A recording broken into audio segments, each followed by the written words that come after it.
Hello. हाँ जी, मैं जुड़ गया हूँ। आप देखिए ये लिख के आ रहा है क्या?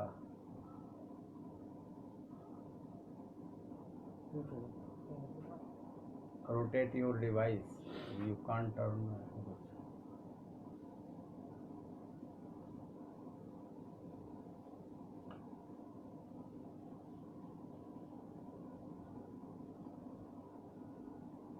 You can't turn your phone while live.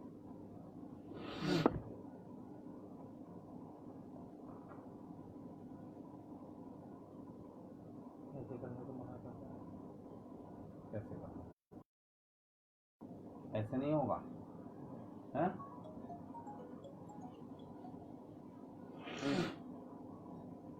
ये दिख रहा है इसमें, ऐसे करो थोड़ा।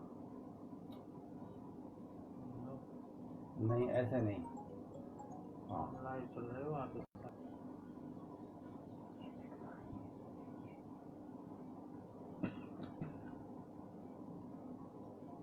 अरे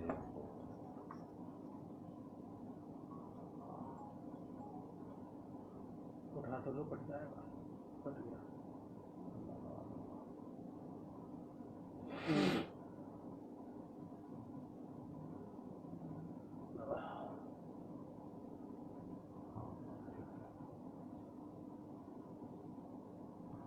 लक्ष्मी विलास खाली गोली मत खाओ।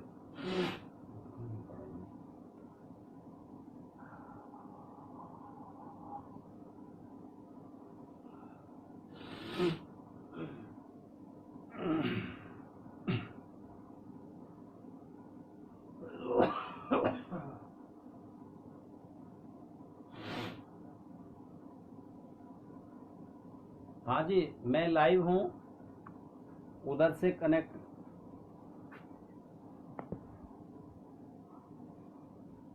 लिख के आया छत्तीसगढ़ योग एसोसिएशन। नमस्ते आचार्य जी। आप देखें उधर से ही कुछ है, उधर से ही। हाँ हाँ हाँ जी। Anurag Thakur is watching. कौन सा लैपटॉप है? ये क्या है ये?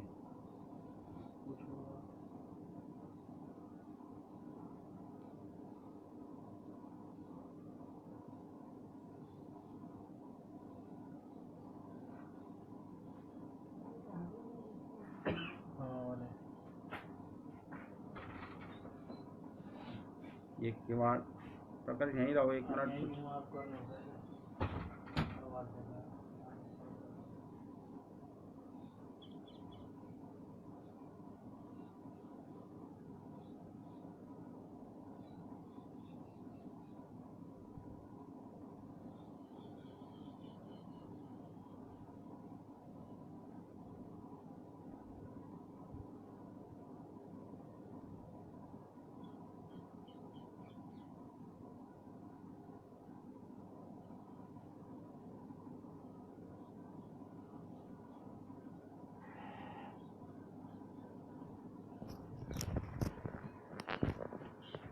हेलो।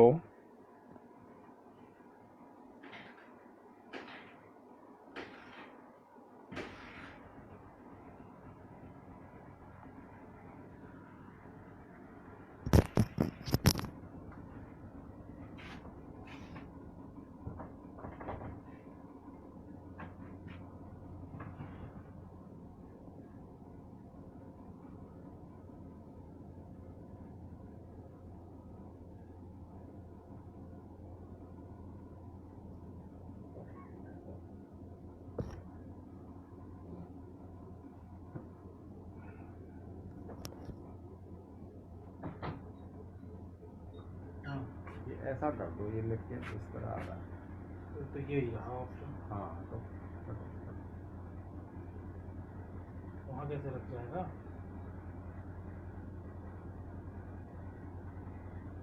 इसमें एक और कुछ बड़ा बड़ा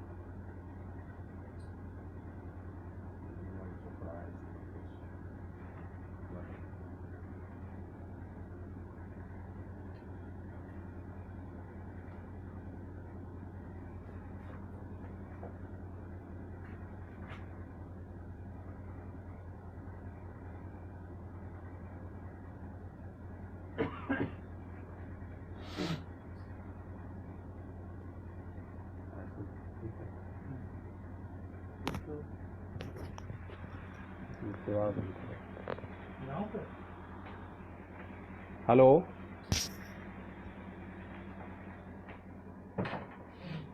यहाँ पे 1 मिनट रुको। जल्दी करो फिर।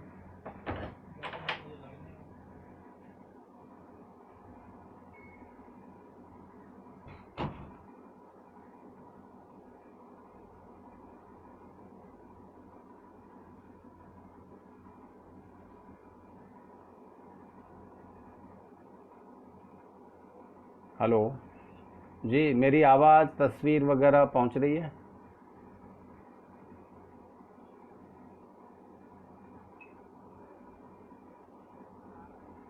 हाँ, तो क्या तकनीकी कमी है? लिख के आ रहा है, आवाज़ आ रही है अच्छे से।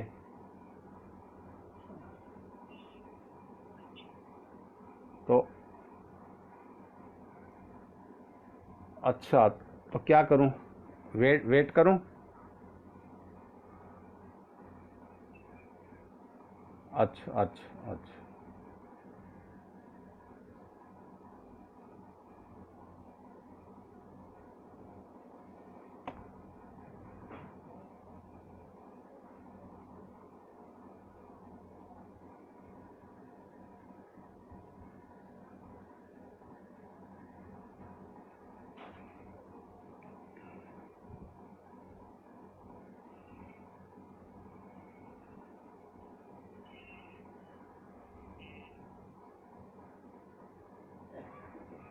जी, अपना राकेश दुबे जी कनेक्ट नहीं हो पा रहे हैं। देखिए मेरी आवाज़ वगैरह मैं अच्छा आपकी ओर से किन्हीं की तस्वीर जो होस्ट कर रहे हैं उनकी या कुछ दिखेगी मुझे, या ऐसे ही? अच्छा अच्छा, ठीक है ठीक है। तो आप फ़ोन करके मुझे कहें कि मैं शुरू करूं या दुबे जी कहें। 6:10 तो हो गया। अच्छा अच्छा, इसकी टाइम लिमिट है?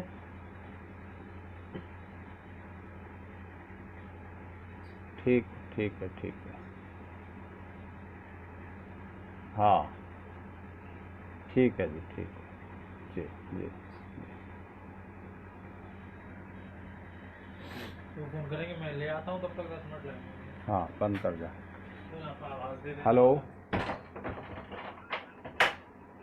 अच्छा अच्छा, तो आप कुछ प्रस्तावना कीजिए। हैं?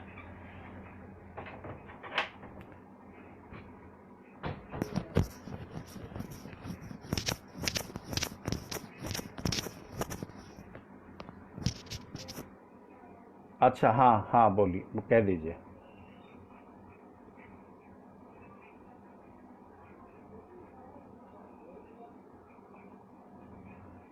नहीं, मोबाइल नंबर तो ये नंबर अलग ही है, मैं दूसरे नंबर पर कनेक्ट हूँ उसमें, और इस पर बात हो सकती है। हाँ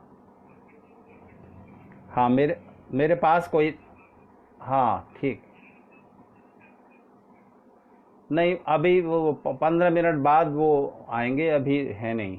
15 मिनट बाद वो यहाँ उपस्थित हो। जी जी, उनको उनको बोल दीजिए, हाँ उनको बोल दीजिए जी। जी ठीक है।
जी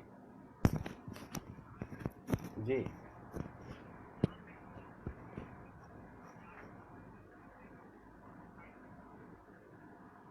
अच्छा अच्छा, ठीक है जी। आप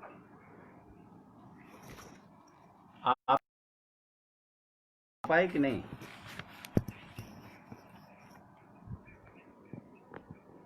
अच्छा, ठीक है ठीक है ठीक है जी, ठीक ठीक ठीक।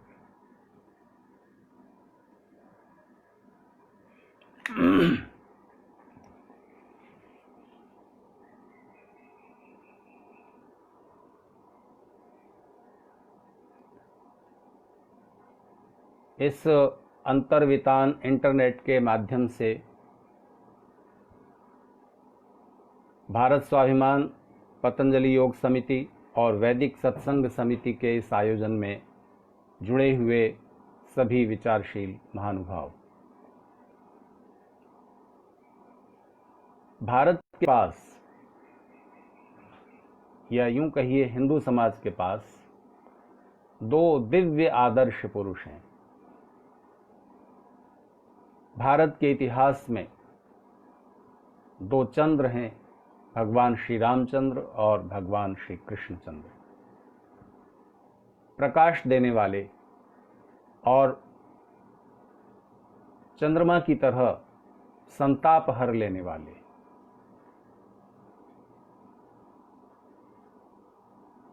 हिंदू समाज ने बड़ी श्रद्धा से इन दो दिव्य व्यक्तित्वों को अपनी चेतना में अपनी श्रद्धा के केंद्र के रूप में स्वीकार किया है। जैसा कि आप सब जानते हैं, हिंदू समाज में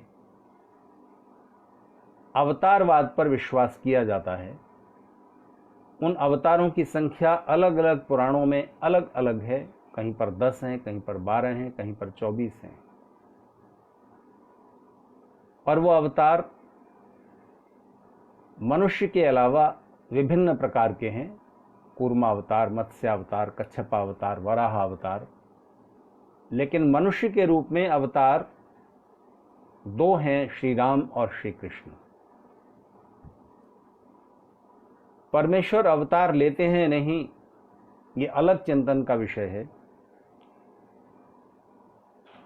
अभी केवल बात इतनी सी है कि इन दो महान व्यक्तित्वों को हिंदू समाज ने अवतार की श्रेणी में रखा है और मनुष्य रूप में ईश्वर का अवतरण इन दो में ही माना गया है, बाकी सब दूसरे रूपों में अवतार हैं। लेकिन इन दोनों दिव्य व्यक्तित्वों को, इनके चरित्र को, इनके जीवन को इतना धूमिल, इतना कलुषित करने का काम कुछ लोगों ने किया। और दुर्भाग्य की बात यह है कि हिंदू समाज के धर्म गुरुओं ने और इन दोनों व्यक्तित्वों की कथा, इनकी जीवन कथा, इनका जीवन संदेश सारे संसार में, पूरे मनुष्य समाज में फैलाने की जिम्मेदारी जिन धर्म गुरुओं और कथावाचकों की, उपदेशकों की थी, उन्होंने इन विकृतियों को जो इनके जीवन के साथ जोड़ दी गई थी, उन विकृतियों के साथ ही इनको स्वीकार किया और उन विकृतियों का ही वर्णन करते रहे। जैसे मैं आपसे पूछता हूं, किसी भी हिंदू से पूछिए, भगवान श्री राम ने रावण का संहार क्यों किया? तो पूरे हिंदू समाज में और बड़े बड़े हिंदू धर्म गुरु भी, जिनको रामायण पढ़ते हुए, रामायण की कथा करते हुए जीवन गुजर गया, उन सब के मुख से एक ही उत्तर निकलेगा कि इसलिए मारा क्योंकि सीता का अपहरण कर लिया था। अब आप बताइए, अगर इतने से कारण से, यानी श्री राम का मुख्य कार्य क्या है, जीवन भर का उनका मुख्य कार्य क्या है, जिस वजह से वो आदरणीय और श्रद्धेय, रावण का संहार, यही तो एक बड़ा काम किया उन्होंने। और रावण के संहार का कारण क्या है? वो एक बड़ा तुच्छ है कि सीता का, उनकी पत्नी का अपहरण कर लिया था रावण ने, इसलिए उसका संहार किया।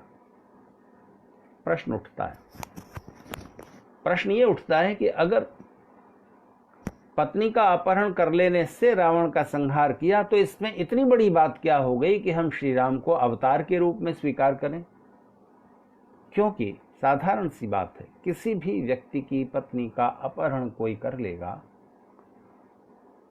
तो उसके अंदर जितनी ताकत होगी उसकी और उसके मित्रों सहयोगियों की मिला करके उस पूरी ताकत का, पूरी शक्ति का प्रयोग करके वो प्रतिशोध लेना चाहेगा और पत्नी को उसके चंगुल से छुड़ाना चाहेगा।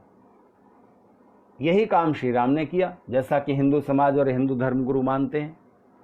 तो इस काम के लिए श्री राम इतने आदरणीय क्यों हैं? अपनी पत्नी का बदला लिया उन्होंने, ठीक है, वो उनका अपना मामला था। हम किस लिए उनको श्रद्धा से जीवन भर और हमेशा के लिए पीढ़ी दर पीढ़ी याद करते चले जाएं और उन्हें ईश्वर के अवतार के रूप में स्वीकार करें?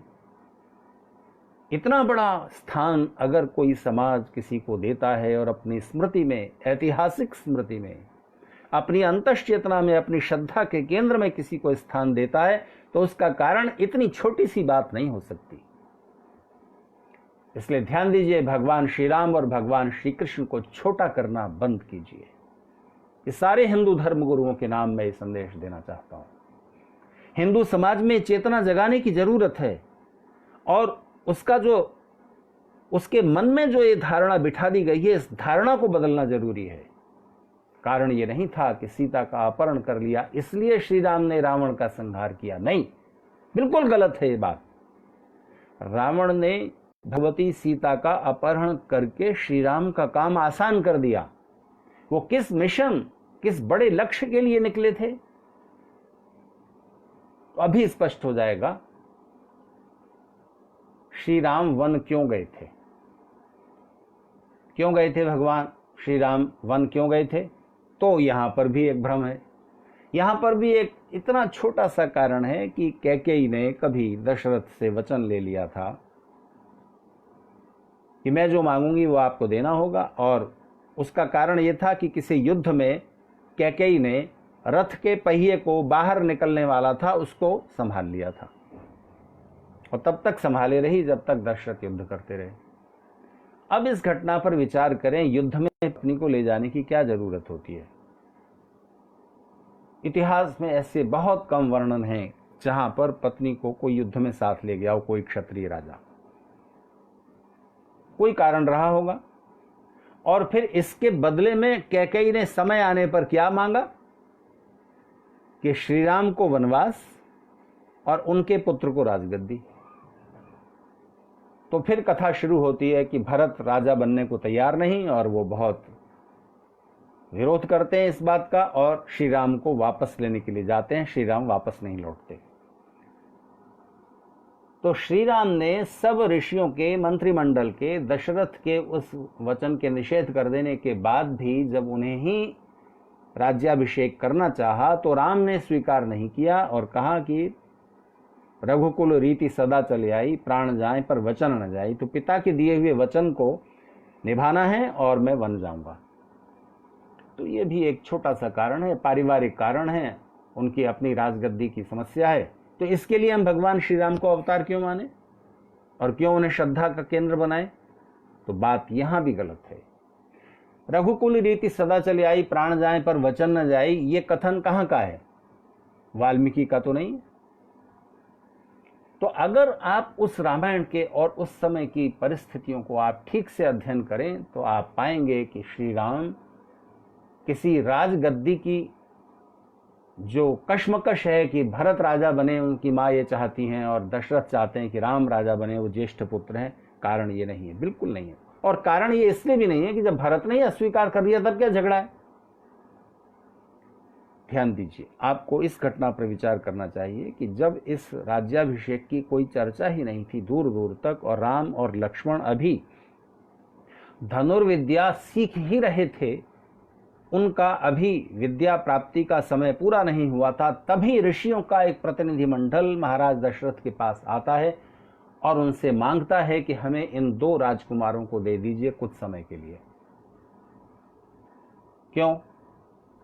इसलिए कि राक्षस आते हैं वन में और पूरा जो दक्षिण भारत का हिस्सा है उसमें वो अपसंस्कृति फैला रहे हैं, दुर्विचार फैला रहे हैं, जनमानस में दुर्व्यसन फैलते जा रहे हैं। शराब पीना, मांसाहार, यज्ञों को भंग करना, उसमें मांसों की आहुति डाल देना, और पशुओं को, पक्षियों को निरपराध मारना, मनुष्यों को मारना, और स्त्री और पुरुष के जो नैतिक संबंध हैं उनको समाप्त कर देना। कोई किसी का पति नहीं, कोई किसी की पत्नी नहीं, कोई किसी की मां नहीं, कोई किसी की बहन नहीं, जिसका जिस पर मन आ जाए, इस अनार्य आसुरी विचारधारा को फैला रहे हैं पूरा एक क्षेत्र। और उसका सबसे बड़ा प्रतिनिधि शासक रावण है। वो ऐसे ही विचारों को मानता है और इसी विचारधारा को प्रश्रय दे रहा है, और लोग उसके धड़ाधड़ अनुयायी होते जा रहे हैं। उनका संहार करना है, उनका भारत की ओर बढ़ना रोकना है। तो दशरथ प्रस्ताव करते हैं कि मैं चलता हूं इस काम के लिए। पर ऋषियों का कहना है कि नहीं, आप नहीं, हमें 2 राजकुमार ही चाहिए। उनकी कुछ परख रही होगी, कुछ कारण रहे होंगे। किशोर उम्र के राजकुमारों के प्रति और उनकी वीरता, शौर्य, साहस, धैर्य आदि गुणों को वो पहचानते थे, और दशरथ की बजाय उन्होंने श्री राम और लक्ष्मण को ही ले जाना स्वीकार किया। तो इससे प्रमाणित होता है कि श्री राम, श्री लक्ष्मण अगर वन गए हैं और साथ में सीता भी गए हैं, तो ये एक योजना का अंग है, और वो योजना बहुत पहले से प्रारंभ हो गई थी। तो ध्यान दीजिए, रावण एक विचारधारा का प्रतिनिधि है, एक अनार्य, एक आसुरी, एक राक्षसी विचारधारा का प्रतिनिधि है, और उस विचारधारा को फैलाने में लगा हुआ है।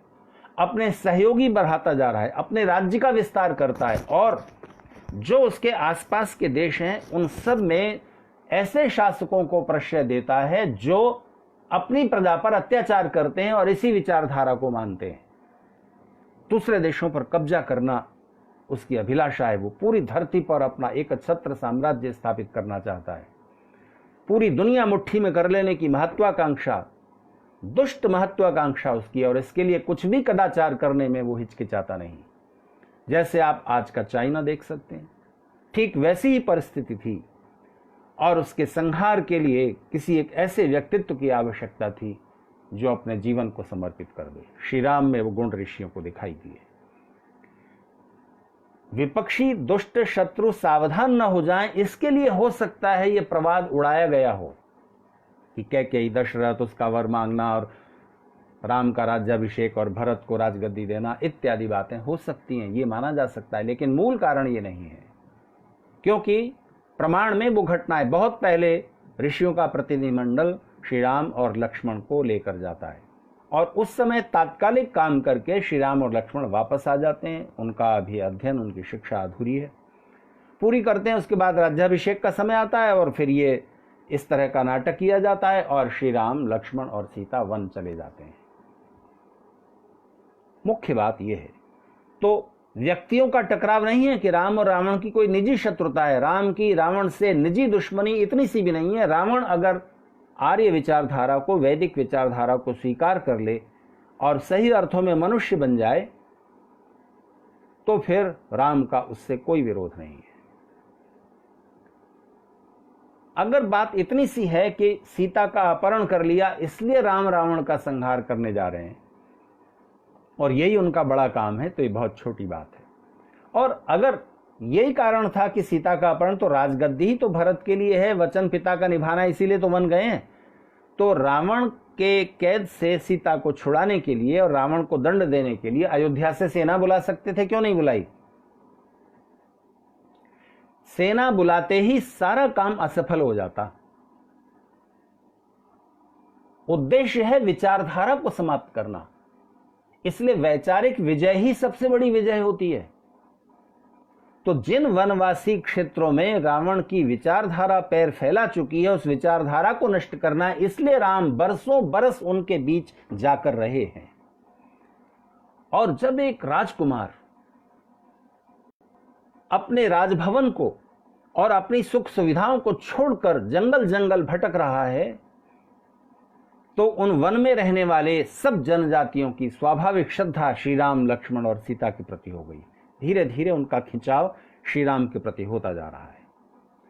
समय आने पर रावण ने बड़ी रणनीतिक भूल की, सीता का अपहरण किया, और इससे वो भावना और प्रबल हो गई, और वो सारे वनवासी लोग, वन में रहने वाली वो जातियां, दक्षिण के इलाके में रहने वाले सारे लोग श्री राम के पक्ष में आ गए और श्री राम के लिए प्राण देने के लिए आतुर हो गए। ये थी वैचारिक विजय।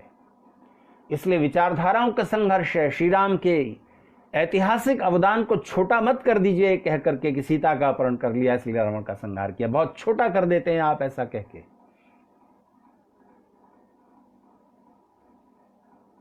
तो भगवान श्री राम ने अपने जीवन काल में जो बड़ा काम किया है वो ये किया है कि वैचारिक विजय पाई है और उन्होंने पूरे भारत को उत्तर से दक्षिण तक एकीकृत कर दिया। ये उनका बड़ा काम था और उस क्षेत्र में जो आसुरी विचारधारा फैल रही थी उस विचारधारा को रोक दिया। यहां तक कि जहां रावण का शासन था वहां भी वो विचारधारा समाप्त कर दी, विभीषण शासक हो गए।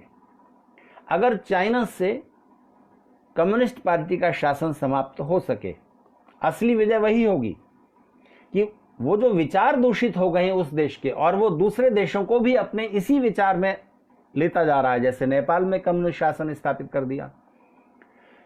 कम्युनिस्ट विचारधारा के अंदर गुण हैं, ध्यान दीजिए, पूरी तरह वो दोषपूर्ण नहीं है। इसी तरह पूंजीवादी विचारधारा भी अपने में कुछ गुण रखती है, पर दोनों में दोष हैं।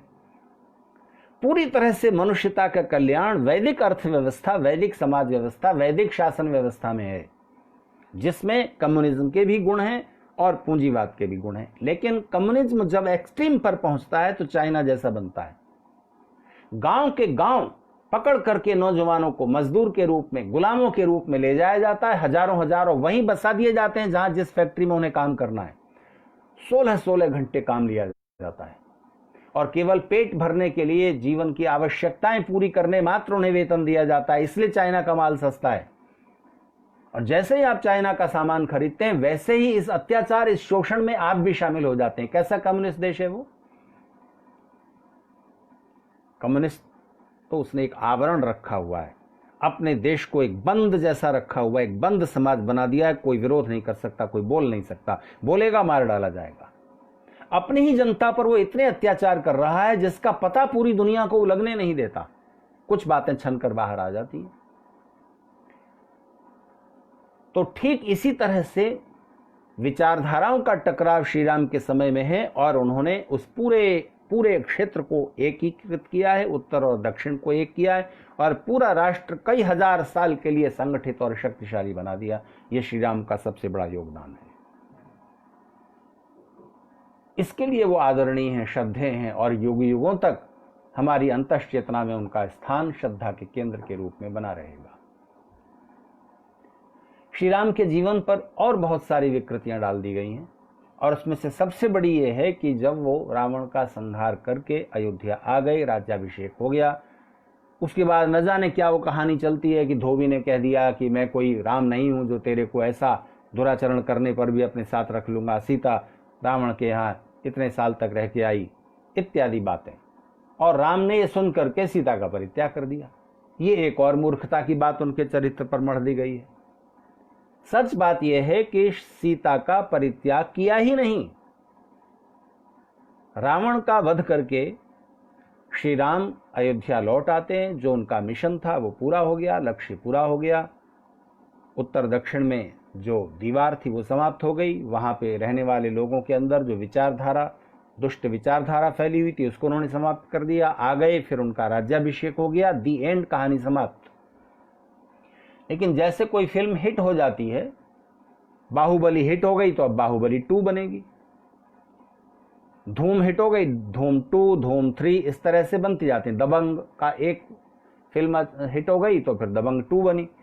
तो एक उत्सुकता रह जाती है। जब राम कथा बहुत प्रचलित हो गई, बहुत पॉपुलर हो गई जनमानस में, तो सबसे पहले भावभूति नाम के एक कवि ने ये सोचा कि उसके बाद क्या हुआ होगा। तो ये उसकी कल्पना है। उसने सबसे पहले उत्तर रामचरित नाम से एक संस्कृत का काव्य लिखा, जिसमें वो वर्णन करता है कि फिर राम सीता को यूं छोड़ देते हैं, वाल्मीकि के आश्रम में रहती हैं, वहां लवकुश का जन्म होता है, फिर अश्वमेध यज्ञ होता है, इस तरह की बातें। वो उसने कहानी को विस्तार दिया है। वो कहानी है, ये घटना है, ये इतिहास है जो श्री राम के जीवन का है। इसलिए इन सारे भ्रमों को हटाने की जरूरत है और इन भ्रमों के रहते हुए हम श्री राम के चरित्र से, जैसे सूर्य से हम प्रकाश ग्रहण करके अपना रास्ता आलोकित करते हैं, अपना पथ प्रदर्शन करते हैं, वो जो लाभ लेना चाहिए श्री राम के व्यक्तित्व से, उनके जीवन से, उनके जीवन संदेश से, वो रुक गया है, क्योंकि भ्रम के बादल छा दिए गए हैं उनके व्यक्तित्व के ऊपर। ठीक इसी तरह से भगवान श्री कृष्ण, जिनका जन्मदिन आप परसों श्री कृष्ण जन्माष्टमी के रूप में मनाएंगे, उनके चरित्र को भी धूमिल करने की कोई कसर नहीं छोड़ी गई। इतनी कलंक कथाएं उनके भगवान श्री राम के जीवन पर, तो इतनी सी बात है, सीता का परित्याग, और दूसरा एक और है कि सीता की अग्नि परीक्षा।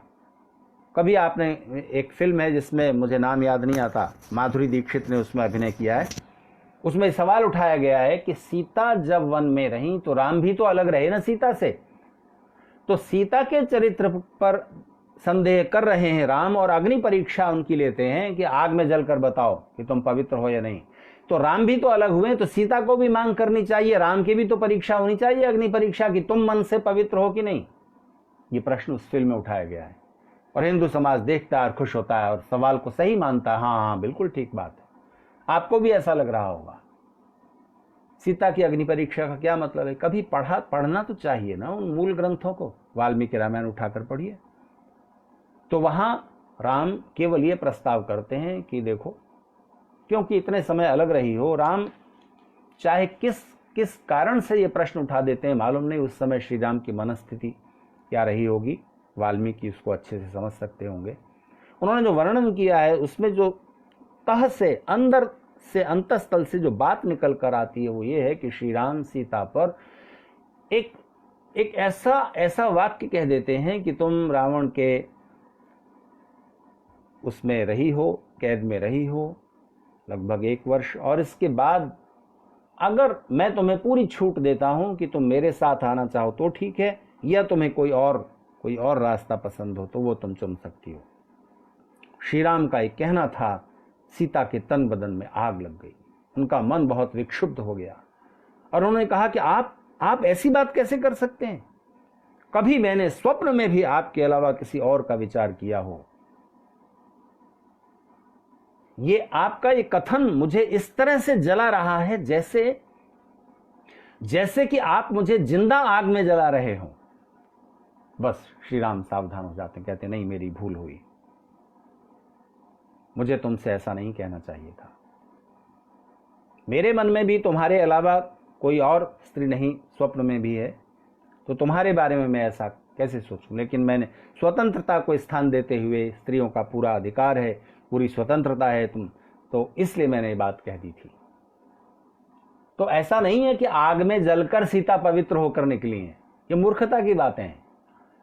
कवि अलंकारिक वर्णन करता है, अलंकारिक रूप में वो बातें कही जाती हैं काव्य की दृष्टि से, उनको उसी तरह समझना चाहिए। वो घटना यथार्थ नहीं होता, वो केवल कहने का ढंग होता है कि जैसे आग में जल रहे हैं। ऐसा ही कष्ट होता है अगर किसी संदेह से परे, जिसको संदेह से परे समझना चाहिए, जो संदेह से परे है, जिसका व्यक्तित्व, चरित्र और कृतित्व, उस पर यदि आप संदेह का एक थोड़ा सा धब्बा भी लगाएं, आपके मन में क्षण भर के लिए संदेह आए, तो उसको बहुत ग्लानि होगी, बिल्कुल आग में जिंदा जलने जैसा कष्ट होगा। जैसे मैं आपको उदाहरण देता हूं, मान लीजिए मैं आपके घर अतिथि हूं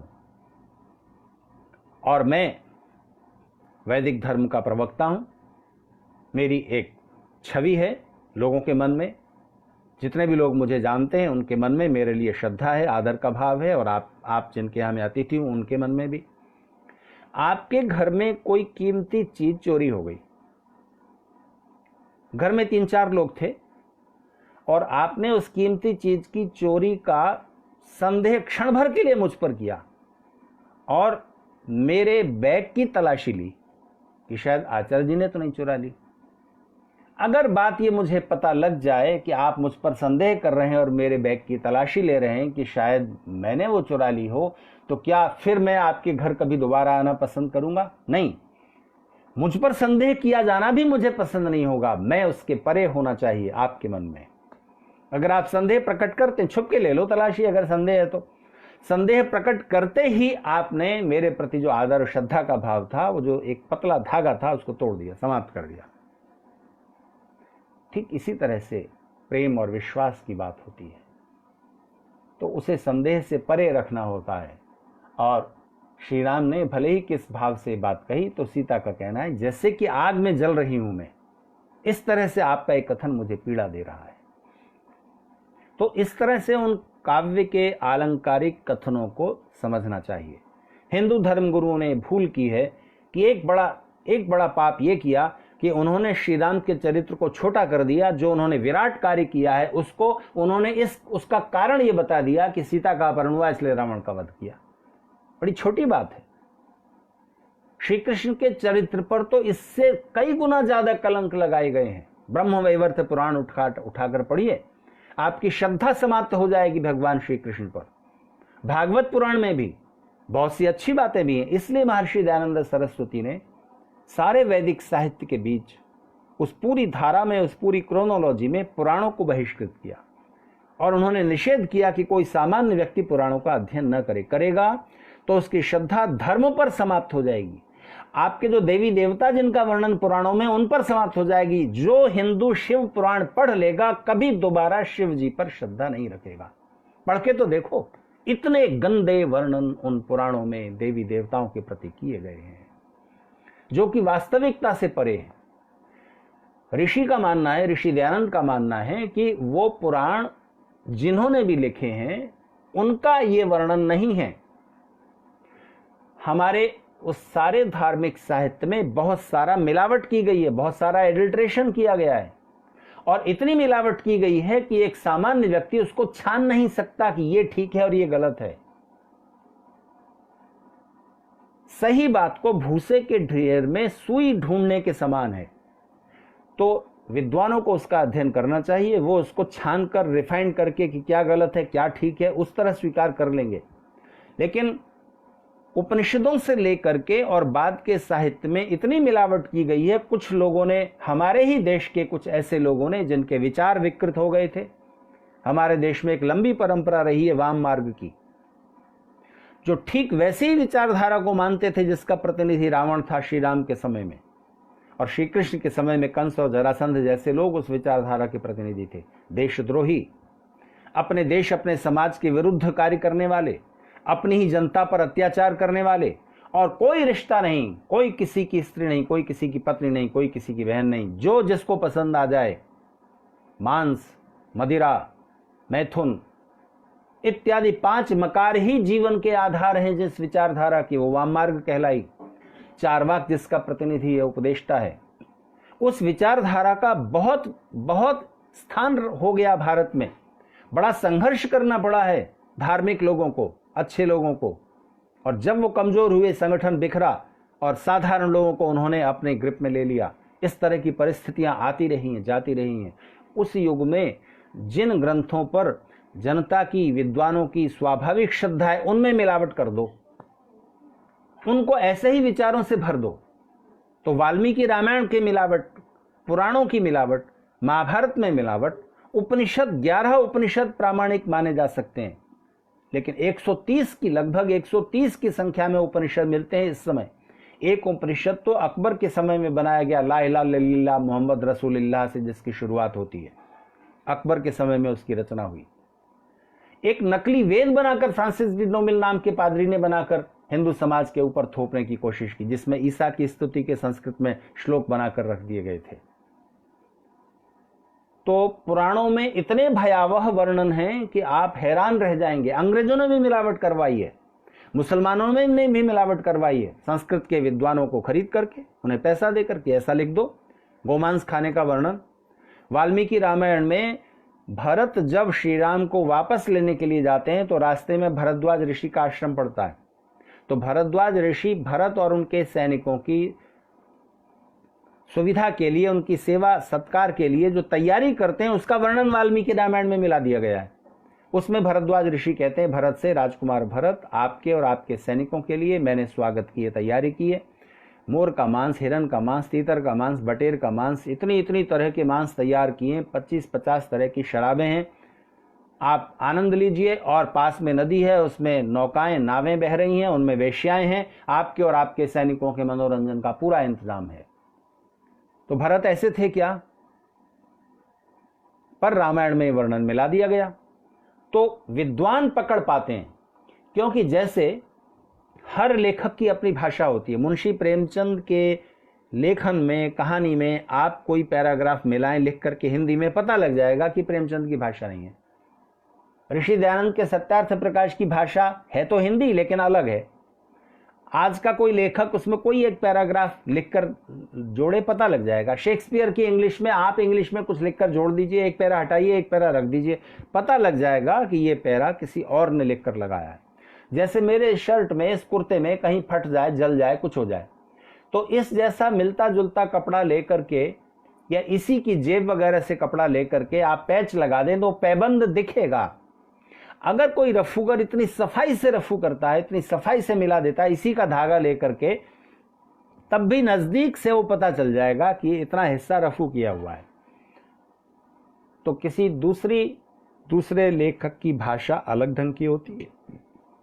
वो जो मूल लेखक है उस, और खास तौर से कविता में मिलावट करना ज्यादा मुश्किल है, हो जाता है, लेकिन आम आदमी नहीं परख सकता, विद्वान परख सकते हैं।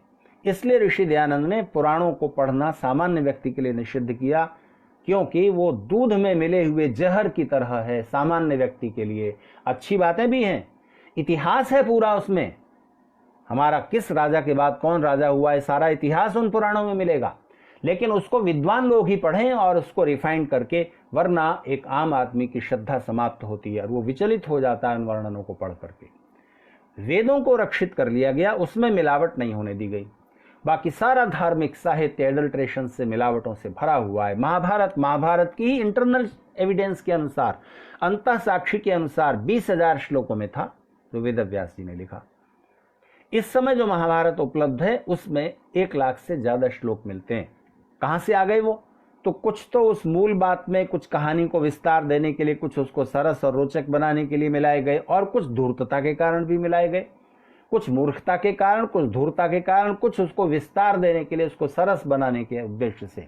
इस तरह से मिलावट होती गई और बढ़ता गया। तो श्री कृष्ण के चरित्र पर तो कितने सारे कलंक लगे हुए हैं। आपको पता है 19वीं शताब्दी में एक विद्वान थे नीलकंठ शास्त्री, ईसाई मिशनरीज के बीच उनका शास्त्रार्थ हुआ और शर्त यह थी कि शास्त्रार्थ में बहस में जो पराजित होगा उसको दूसरे का धर्म, दूसरे की विचारधारा स्वीकार कर लेनी होगी। तो जब ईसाई पादरी ने ये बात सामने रखी कि बताओ, एक तरफ तुम्हारा ईश्वर का अवतार है जो कि नदी में नंगी स्नान करती गोपियों के कपड़ों को लेकर कदम्ब के पेड़ पर चढ़ गया और कहता है जल से बाहर आओ तब मैं ये कपड़े तुम्हें दूंगा, नदी से बाहर निकलने पर। और एक तरफ हमारा ईश्वर का पुत्र है जीसस क्राइस्ट जो सारी दुनिया के लोगों के पापों को लेकर के क्रूसिफाइड हो गया, सूली पर चढ़ गया। बताओ कौन अच्छा है, तुम्हारा भगवान या हमारा महापुरुष ईश्वर का पुत्र? नीलकंठ शास्त्री के पास इस प्रश्न का उत्तर नहीं बना, और इस प्रश्न का उत्तर न देने के कारण नीलकंठ शास्त्री परिवार सहित ईसाई बनने के लिए मजबूर हुए। तर्क नहीं था उनके पास, वो नहीं कह सकते थे कि ये बात गलत है। अरे श्री कृष्ण के चरित्र को हम भागवत या ब्रह्मवैवर्त पुराण से परखेंगे या महाभारत से परखेंगे? श्री कृष्ण का चरित्र और व्यक्तित्व जानना हो तो उनका गीता का संदेश पढ़ेंगे हम, या और दूसरी बेकार की बातों पर विश्वास करेंगे? तो ये वर्णन है ही नहीं जो कि इन महापुरुषों के चरित्र पर थोप दिए गए।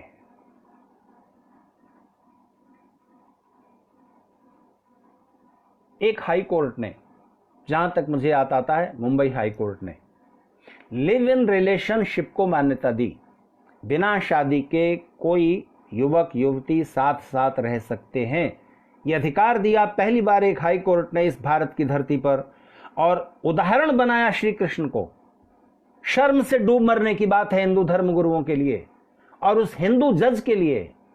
वो कहता है बिना विवाह संबंध के, बिना शादी के, जो संबंध अनैतिक माना जाता था भारतीय परंपरा में, कि बिना शादी के कोई युवक युवती आज साथ रह रहे हैं, 2 साल बाद फिर किसी और स्त्री के साथ रहेंगे, किसी और पुरुष के साथ रहेंगे। ये वही विचारधारा है रावण जिसका प्रतिनिधि है कंस और जरासंध। मुंबई हाई कोर्ट के उस चीफ जस्टिस ने श्री कृष्ण का उदाहरण करते हुए लिव इन रिलेशनशिप को कानूनी मान्यता दी। वो देश के इतिहास में, देश की परंपरा में एक बड़ा काला दिन था। बहुत सारे काले दिन आए हैं, उनमें से एक जब उसने श्री कृष्ण को उदाहरण बना करके ये तर्क दिया कि जब श्री कृष्ण अपनी पत्नी रुक्मिणी के अलावा राधा नाम की स्त्री को प्रेमिका के रूप में रख सकते हैं, तो एक आम आदमी भी क्यों नहीं रख सकता। यद्यपि वो इस बात को कहे बिना भी इस बात को कानूनी मान्यता दे सकता था कि इसमें कुछ गलत नहीं है, और कानून बना दिया। तब से लिव इन रिलेशनशिप एक कानून बन गया है। और उसके बाद दूसरे जज ने यह अधिकार भी दे दिया कि लिव इन रिलेशनशिप में रहने वाली स्त्री को भी उतने ही अधिकार मिलेंगे जितने पत्नी को मिलते हैं। अगर पत्नी जैसे अगर आप उसे छोड़ दें या कुछ करें तो उसे एलुमनी देनी पड़ती है, उसको खर्चा देना पड़ता है, इसी तरह से लिव इन रिलेशनशिप में रहने वाली स्त्री को भी देना पड़ेगा, इत्यादि कानून उसमें और जोड़ दिए गए। पर श्री कृष्ण का नाम उसने अनजाने लिया या जानबूझ कर लिया, लेकिन श्री कृष्ण उदाहरण तो बन गए। तो मैं आपसे पूछता हूं, भगवान श्री कृष्ण का संदेश गीता पढ़िए, उसमें वो कहते हैं यद यदाचरति श्रेष्ठस्तत्तदेवेतरो जनः स यत् प्रमाणम कुरुते लोकस्तदनुवर्तते। श्री कृष्ण कह रहे हैं कि समाज में जो श्रेष्ठ माने जाने वाले व्यक्ति हैं, जिनको लोग आदर देते हैं, जिनको बड़ा मानते हैं, वो जैसा आचरण करेंगे वैसा ही आचरण बाकी लोग करेंगे। समाज गतानुगतिक होता है। वो धर्म अधर्म, सत्य असत्य, उचित अनुचित का विचार अपने विवेक से करने में उतना समर्थ नहीं होता। बड़े लोग जैसा कर रहे हैं, प्रभावशाली लोग जैसा आचरण कर रहे हैं, वैसा ही करता है। चाहे वो धन के क्षेत्र में प्रभावशाली हो, राज सत्ता जिनके हाथ में वो प्रभावशाली, जो विद्वान लोग हैं वो प्रभावशाली, जिनका भी जनता पर प्रभाव है, जनता वैसे ही कपड़े पहनने लग जाती है। नेता अभिनेता जैसा हेयर कट रखेंगे, जैसे कपड़े पहनेंगे, जैसी जैकेट पहनेंगे, वो फैशन बन जाता है। सरल उदाहरण है। और वैसा ही आचरण, जैसा वो करके गए वैसा ही आचरण फिर समाज करने लगता है। इसलिए जो समाज के शिखर पर बैठे हुए लोग हैं, उनको सावधान रहना चाहिए अपने आचरण में, क्योंकि पूरा समाज फिर उनका अनुसरण करेगा। यद यदाचरति श्रेष्ठस्तत्तदेवेतरो जनः स यत् प्रमाणम कुरुते। जिस परिमाण में जैसा प्रमाण वो प्रस्तुत कर देता है, जैसा उदाहरण प्रस्तुत कर देता है, समाज वैसा ही अनुकरण करता है। इसलिए श्रेष्ठ लोगों को सावधान रहना चाहिए। ये श्री कृष्ण का आदेश है, उपदेश है। तो मैं आपसे पूछता हूं, आज के समय में श्री कृष्ण हमारे लिए श्रेष्ठ हैं कि नहीं? श्रेष्ठ हैं कि नहीं? तो श्री कृष्ण का ये आचरण कि एक पत्नी, विवाहित पत्नी के अलावा दूसरी एक प्रेमिका भी बिना विवाह के वो एक रखें राधा के रूप में, तो आप इसको स्वीकार करेंगे? आप इसका अनुकरण करना चाहेंगे? पत्नी से पूछ लीजिए क्या उचित है ये।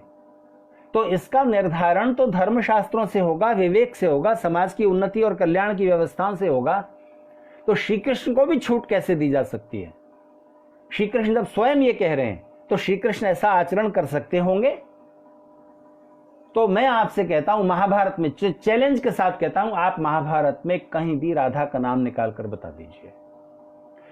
महाभारत छोड़िए, भागवत में निकाल कर बता दीजिए कि श्री कृष्ण के साथ राधा के जीवन का कोई भी उल्लेख, किसी भी तरह का प्रसंग हो। यहां भी एक दुर्घटना हुई।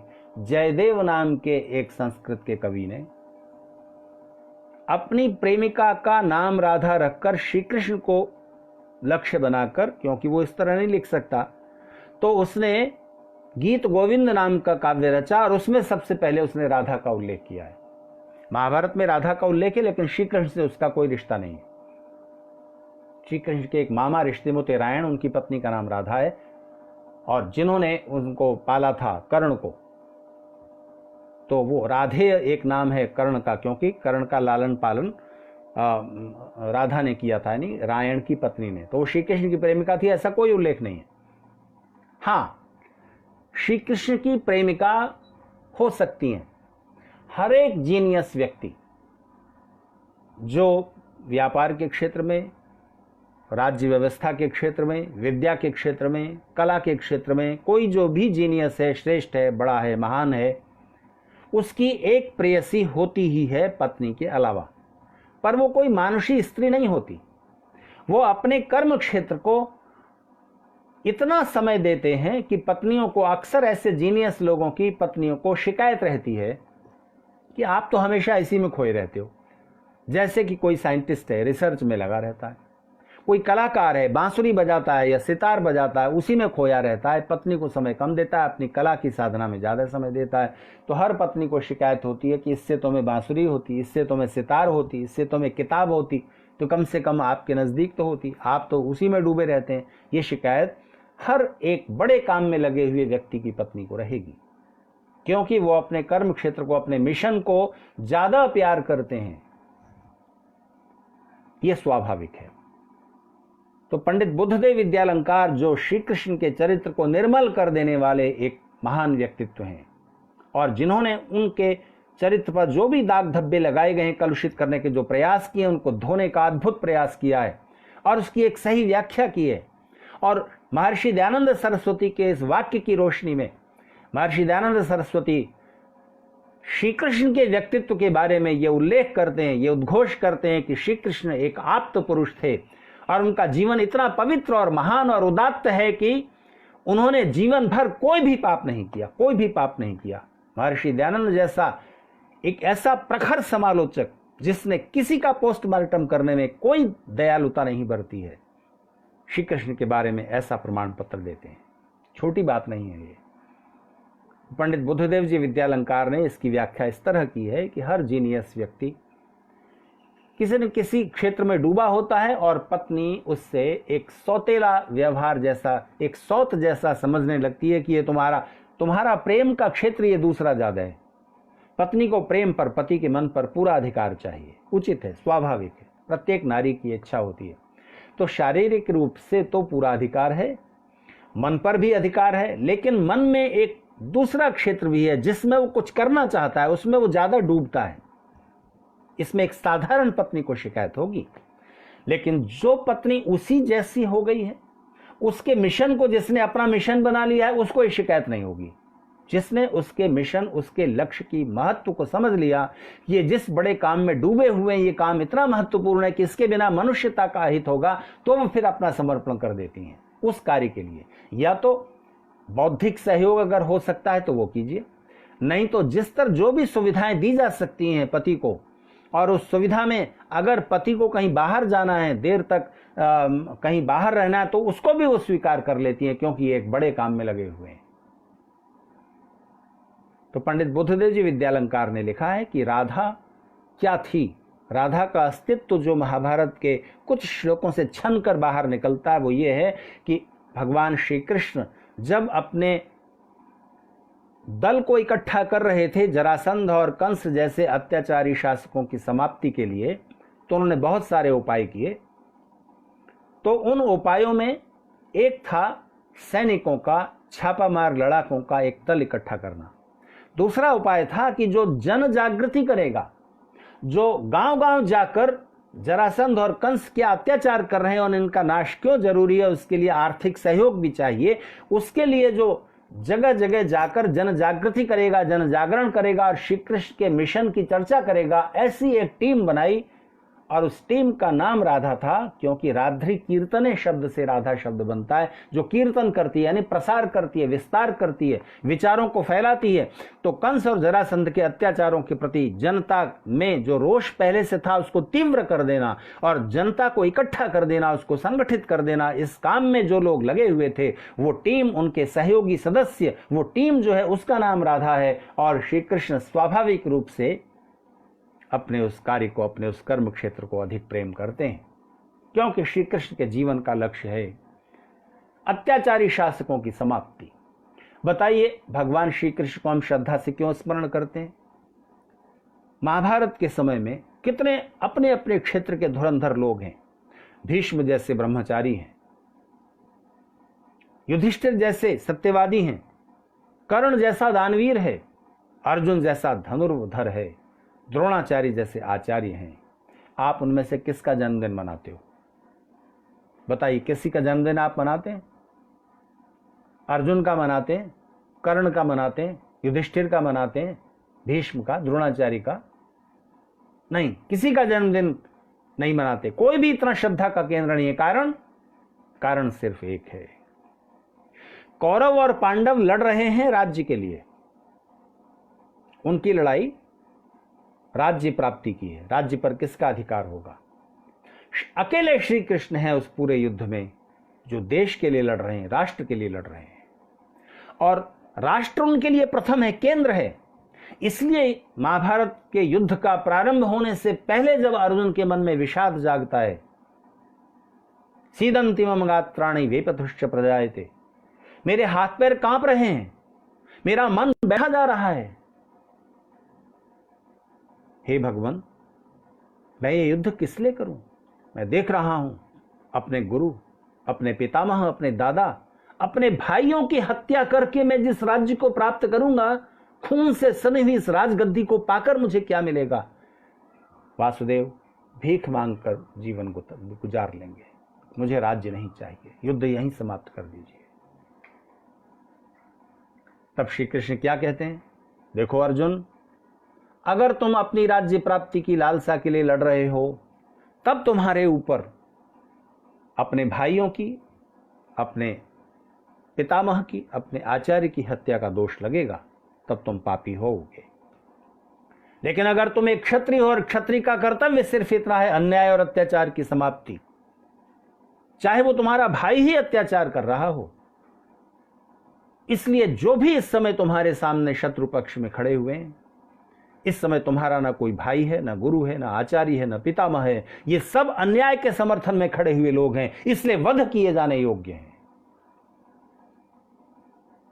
इसलिए अगर तुम देश के लिए लड़ते हो, अन्याय और अत्याचार की समाप्ति के लिए अपने क्षात्र धर्म का पालन करते हुए लड़ते हो, तब मैं तुम्हें आश्वासन देता हूं कि इन लोगों की हत्या का और इतने रक्तपात का जो पाप है वो तुम्हारे सिर पर नहीं होगा।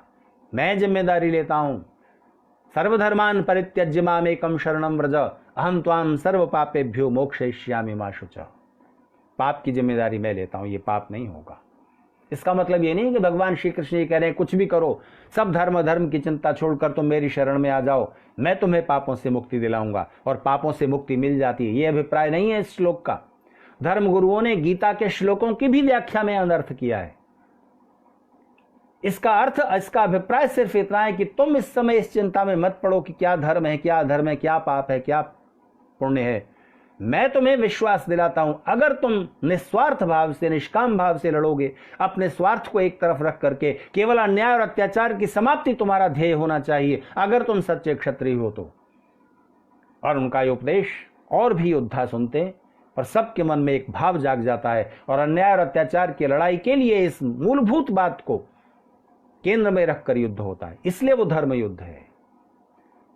तो भगवान श्री कृष्ण ने पांडवों को चुना है कौरवों की बजाय, क्योंकि छोटी बुराई और बड़ी बुराई में से किसी एक को उन्हें साथ में लेना है और इस देश से विघटन समाप्त करना है, इस देश को संगठित बनाना है, शक्तिशाली बनाना है, और उसके लिए पांडव उपयोगी हैं। श्री कृष्ण का इतना मात्र उद्देश्य है। श्री कृष्ण अपने अपने निजी अहंकार के लिए जीवन भर एक भी कार्य नहीं करते। आपको पता है भगवान श्री कृष्ण ने मथुरा का क्षेत्र क्यों छोड़ा, छोड़कर द्वारिका क्यों चले गए? कारण एक था।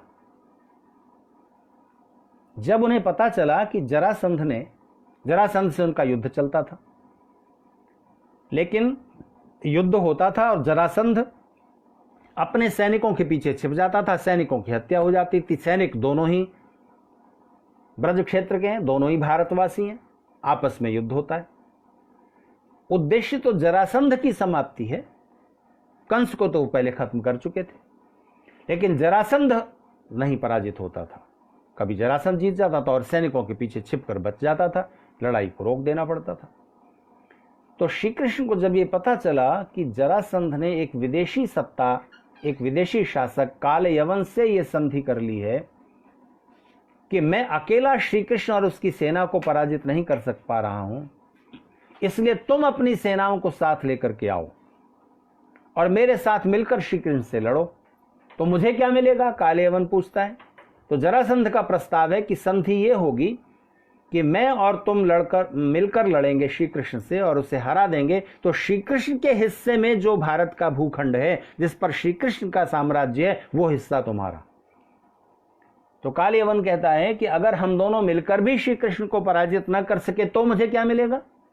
तो जरासंध उससे आश्वासन देता है कि अगर हम दोनों मिलकर भी श्री कृष्ण को नहीं हरा सकेंगे तो मैं अपने राज्य में से तुम्हें आधा राज्य दे दूंगा। जब श्री कृष्ण को ये बात पता चलती है और वो ये समझते हैं कि इस कारण एक विदेशी सत्ता के पैर जम जाएंगे भारत में, तब वो अपने कुछ हजार साथियों को साथ लेकर के ब्रज क्षेत्र छोड़कर चले जाते हैं द्वारिका। ये व्रज था, यानी श्री कृष्ण चले गए, परिव्रजन कर गए, चले गए, छोड़कर द्वारिका चले गए। किसी व्यक्ति को अपना स्वाभिमान, अपना अहंकार सबसे ज्यादा प्रिय होता है, खासतौर से क्षत्रिय को। युद्ध के मैदान से पीठ दिखाकर भाग गया, इस कारण पूरे गुजरात के इलाके में श्री कृष्ण का एक उपनाम, एक दूसरा नाम पड़ गया, उन्हें रणछोड़ कहा जाता है। रणछोड़, युद्ध का मैदान छोड़कर जो भाग आए, मथुरा छोड़कर चले आए।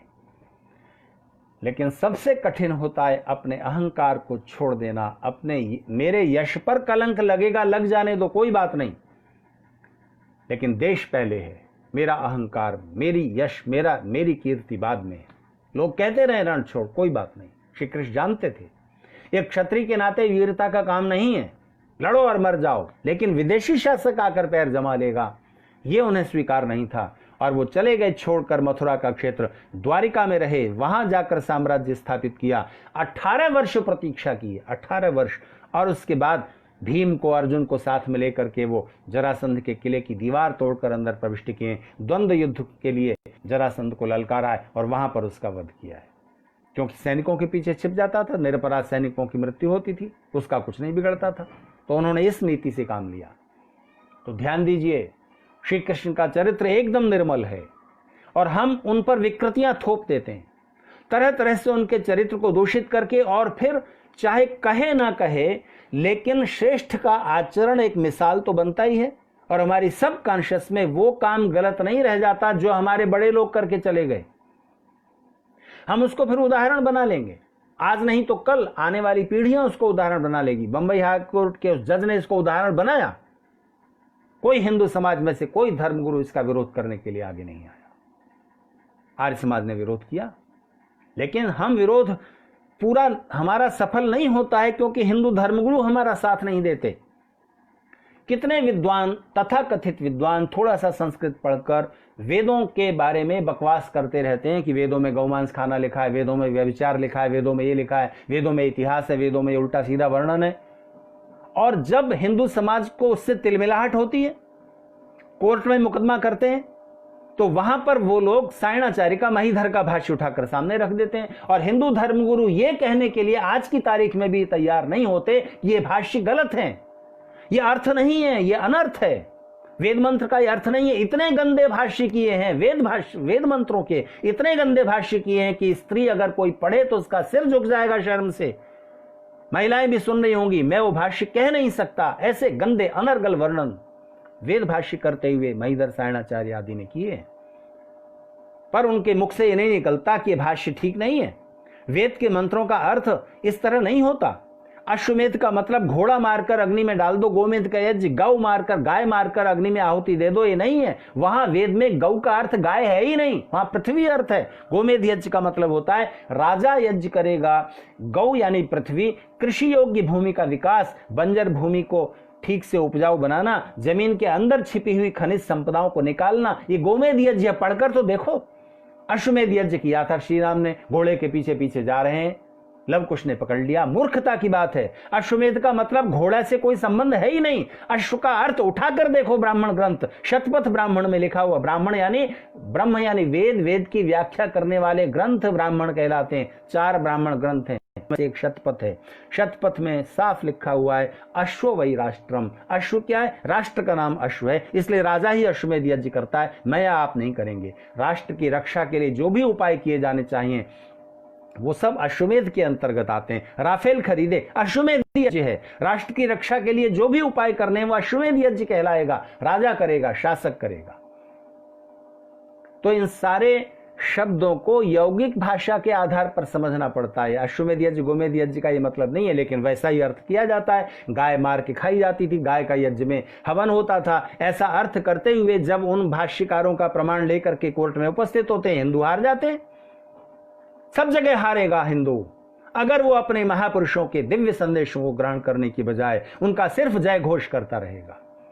अपने चारों तरफ आंखें घुमाइए कल्पना में और पता कीजिए कि भगवान श्री कृष्ण की मूर्ति जिन जिन मंदिरों में प्रतिष्ठापित है वो मूर्ति का स्वरूप कैसा है।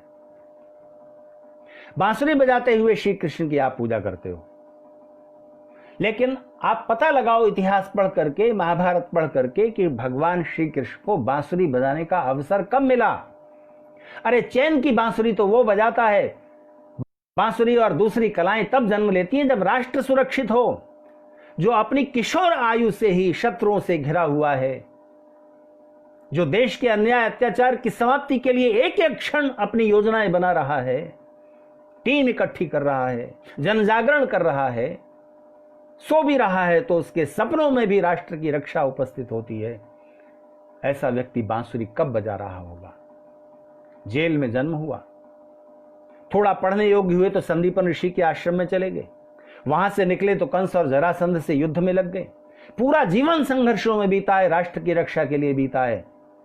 अरे रोम जल रहा था और नीरो बांसुरी बजा रहा था अपनी चैन की बांसुरी। आज तक उसके चरित्र पर यह कलंक लगा हुआ है। श्री कृष्ण कब बांसुरी बजा पाए, जरा सोचो तो सही। अरे चक्र सुदर्शन हाथों में उठाए हुए उस चक्र सुदर्शन धारी श्री कृष्ण की प्रतिमा किस मंदिर में आपको दिखाई देती है, किस तस्वीर में? शायद कहीं कहीं देश की आजादी के बाद कुछ चित्र वो मिलने लगे हैं, जब कुछ जन जागरण हुआ है, हमने श्री कृष्ण और श्री राम के चरित्र को कुछ धोया है, कुछ उसको निर्मल बनाने का प्रयास किया है। बांसुरी वाले श्री कृष्ण की पूजा तब होगी जब चक्र सुदर्शनधारी श्री कृष्ण को आप पहले रखोगे। शस्त्रेण रक्षिते राष्ट्रे शास्त्र चिंता प्रवर्तते, जब शस्त्र के द्वारा राष्ट्र की रक्षा, आंतरिक सुरक्षा और बाहरी सुरक्षा निश्चित हो जाती है, तब उसमें कलाओं का विकास होता है, तब लोग चैन की बांसुरी बजाते हैं, तब कलाओं का विकास होता है, तब बांसुरी बजती है। लेकिन कुछ लोगों को हमेशा सजग रहना पड़ता है, सीमा पर कुछ लोगों को हमेशा जागते रहना पड़ता है, आंतरिक सुरक्षा के लिए कुछ लोगों को दिन रात प्रयत्न करने पड़ते हैं। शासन से जुड़े हुए लोगों को ये बिल्कुल अधिकार नहीं है कि वो अपने मनोरंजन में या अपनी किसी विलासिता में समय बिताएंगे। महर्षि दयानंद सरस्वती ने, जो शासक, शासन से जुड़ा हुआ जो भी व्यक्ति जाग रहा है रातों में ताकि जनता चैन से सो सके, ऐसे व्यक्ति को अगर ईश्वर की प्रार्थना उपासना करने का समय नहीं मिल पाता, कोई बात नहीं, जब वानप्रस्थ लो तब कर लेना। अभी तुम जाग रहे हो, अभी तुम कम नींद ले रहे हो, अभी तुमको एक पल भी चैन नहीं है, देश की समस्याएं सुलझाने में तुम लगे हुए हो। अगर प्रार्थना करने के लिए, संध्या करने के लिए, यज्ञ करने के लिए तुम्हें समय नहीं मिलता, कोई चिंता की बात नहीं है, यही तुम्हारी प्रार्थना और उपासना है। ऋषि दयानंद कहते हैं, तुम देश सुखी हो सके, जनता चैन से सो सके, इसके लिए तुम जाग रहे हो, इसके लिए तुम सतत प्रयत्नशील हो। इतनी बड़ी छूट दे रहे हैं। प्रत्येक व्यक्ति को 1 घंटा प्रतिदिन, ऋषि दयानंद ने, ऋषियों की परंपरा की आखिरी कड़ी ऋषि दयानंद है, उन्होंने व्यवस्था की है प्रत्येक व्यक्ति को 1 घंटा परमेश्वर की प्रार्थना उपासना में लगाना है। लेकिन ऐसे व्यक्ति को छूट दे रहे हैं जो राज्य शासन को इसने सुचारू रूप से चलाने के लिए जनता चैन की बांसुरी बजा सके। हम नहीं, हम विलासिता का एक भी काम अभी नहीं करेंगे, प्रतिपल हम सजग हैं इस काम के लिए कि देश की सुरक्षा कैसे हो रही है। कितना छोटा कर देते हैं हम भगवान श्री राम और श्री कृष्ण के चरित्र को, और इस छोटा कर देने का परिणाम यह हुआ है कि उससे हमारे पूरे समाज का नुकसान हुआ है। एक अमेरिकन स्कॉलर है विल ड्यूरेंट, उसने और उसकी पत्नी ने, दोनों ने 20 साल मेहनत करके एक महाग्रंथ लिखा जिसका नाम है द एनसाइक्लोपीडिया ऑफ सिविलाइजेशंस, सभ्यताओं का विश्वकोश। उस धरती पर मनुष्य सभ्यता के जितने अवशेष मिलते हैं, इतिहास में जिनके चिन्ह मिलते हैं, उन सब का प्रारंभ से लेकर के अब तक वर्णन करता है। मय सभ्यता, सुमेरु सभ्यता, मेसोपोटामिया की सभ्यता, सिंधु घाटी की सभ्यता वगैरह, वो प्राचीन सभ्यताओं का वर्णन करते करते मुसलमानों की सभ्यता, ईसाइयों की विचारधारा और भारत में पैदा हुई धार्मिक विचारधारा और सभ्यता, उन सब का वर्णन करता है। और जब हिंदू सभ्यता का वर्णन करता है तो हिंदू सभ्यता का वर्णन करते हुए वो एक तीखा सवाल उठाता है, मैं चाहता हूं वो तीखा सवाल आप सब जो सुन रहे हैं आपके हृदयों में उतरे, पूरे हिंदू समाज, हिंदू धर्म गुरुओं के मन में उतरे और इसका उत्तर खोजिए। विल ड्यूरेंट वो तीखा सवाल उठाता है कि जिस समाज के पास, जिस सभ्यता के पास श्री राम और श्री कृष्ण जैसे महान लोकनायक रहे, आदर्श पुरुष रहे, उस समाज ने 1000 साल की गुलामी कैसे सिर झुकाकर स्वीकार कर ली? एक तीखा सवाल है। क्या उत्तर है इसका? प्रश्न बिल्कुल ठीक है। जिस समाज के पास, जिस सभ्यता को मानने वाले लोगों के पास श्री राम और श्री कृष्ण जैसे आदर्श पुरुष रहे, शत्रुओं का, राक्षसों का, दुष्टों का, देश के शत्रुओं का विनाश करने वाले, राष्ट्र को एक सूत्र में बांध देने वाले, अपने जीवन से संदेश देने वाले, जीवन कैसे जिया जाए ये सिखाने वाले, ऐसे राष्ट्र पुरुष, ऐसे आदर्श पुरुष जिस सभ्यता के पास थे, उस सभ्यता ने, उस समाज ने गुलामी किस तरह स्वीकार कर ली और लंबी 1000 साल तक लगातार विदेशी हमलों को सिर झुकाकर स्वीकार कर लिया। 1000-2000 घुड़सवारों का दल, लुटेरों का दल इकट्ठा होकर इस देश को एक कोने से दूसरे कोने तक लूटता हुआ, फसलों में आग लगाता हुआ चला जाए? लानत है, धिक्कार है। कारण इसका सिर्फ ये था, मैं उत्तर देता हूं, उत्तर सिर्फ ये है कि हमने भगवान श्री राम, भगवान श्री कृष्ण का जय घोष किया है, उनकी प्रतिमाएं बनाकर मंदिरों में स्थापित कर दी हैं, लेकिन उनके जो संदेश थे, जो हमें अपने सामाजिक जीवन का हिस्सा बनाने थे, अपने व्यक्तिगत जीवन में जिन संदेशों को उतारना था, हमने उन संदेशों को अपने जीवन से, अपने समाज से, अपने राष्ट्र से निकाल कर बाहर कर दिया, पूजा करने लगे। लड्डू चढ़ाने से, श्री कृष्ण के आगे मक्खन चढ़ा देने से काम नहीं चलेगा। ये पूजा नहीं है। पूजा एक कठिन चीज है। पूजा का अर्थ होता है सत्कार। किसी भी व्यक्ति की पूजा कैसे होती है? उसकी उचित आज्ञाओं को मानना, उसके अनुकूल आचरण करना, जैसा वो एक्सपेक्ट करता है, जैसी उसकी अपेक्षा है कि हम कैसे हों। यदेदाचरति श्रेष्ठस्तत्तदेवेति तद्योजना, वैसा आचरण हमें करना है। हम उन्हें अवतार बनाकर अपने कर्तव्य से मुक्त हो जाते हैं। ईश्वर अवतार लेते हैं, नहीं लेते हैं, एक अलग चिंतन का विषय है। कभी मैं आपसे इस पर चर्चा करूंगा। आप आर्य समाज से जुड़े हुए जो लोग सुन रहे हैं, आपके मन में तुरंत उठ रहा होगा अवतार तो नहीं होता, पर अवतार की जो वास्तविकता है उसको समझिए। अवतार होता है और अवतार नहीं भी होता। जिस रूप में हिंदू धर्म गुरु हिंदुओं को समझाते हैं अवतार, वैसा अवतार नहीं होता। चलिए कह ही देता हूं आपसे। देखिए, एक पेन है, मान लीजिए ईश्वर है, तो क्या ईश्वर का अवतार एक शरीर में पूरा हो जाता है? प्रश्न को जरा ठीक से समझें। भगवान कितने बड़े हैं? क्या ख्याल है आपका? भगवान कितने बड़े हैं? तो जितना बड़ा ये संसार है, ये ब्रह्मांड है, यूनिवर्स है, उतने बड़े तो होंगे ना। तो ये धरती कितनी बड़ी है? हजारों मील इसकी परिधि है। इस धरती को अगर आप बूंदी के लड्डू की तरह तोड़ दें और ऐसी एक धरती तोड़ें, दूसरी तोड़ें, तोड़ते चल जाएं तो 13-14 लाख धरतियों को, पृथ्वी को आप तोड़कर एक बड़ा लड्डू बनाएंगे तो धरती से कई लाख गुना बड़ा ये सूर्य है जो आपको रोशनी देता है रोज। एक आकाश गंगा में कितने नक्षत्र, कितने स्टार, कितने प्लेनेट्स हैं, गिना नहीं जा सकता। बड़े बड़े प्लेनेट, इस धरती से ज्यादा बड़े। और एक आकाश गंगा में कितने ग्रह नक्षत्र हैं, ये नहीं गिना जा सकता। और इस पूरे ब्रह्मांड में कितनी आकाश गंगाएं, ये नहीं गिना जा सकता। विज्ञान बोलता है।